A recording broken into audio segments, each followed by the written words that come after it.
Marami ang umasa na mauuwi sa totoong relasyon ng tambalan ni na Alden Richard at Catherine Bernardo, lalo na matapos ang sunod-sunod nilang proyekto at natural nilang chemistry on-screen. Pero sa kabila ng kilig at suporta ng fans, hindi rin ito nauwi sa romantic relationship. Ayon sa mga malapit sa dalawa, magkaiba pa rin ang priorities ni na Alden at Catherine sa panahon yun. Pareho silang focus sa kanilang career at personal growth, lalo na't pareho ring galing sa mahabang yugto ng pagiging bahagi ng love team. Mas pinili raw nilang panatilihin ang professional at respectful na samahan kaysa pilitin ng isang relasyon na maaaring makaapekto sa trabaho nila. Dagdag pa rito, hindi lahat ng on-screen chemistry ay kailangan mauwi sa totoong buhay.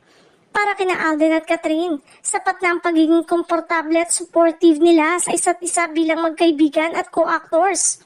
Sa huli, mas pinili nilang protektahan ang kanilang pangalan, career at mental space kaysa sumabay sa pressure ng publiko.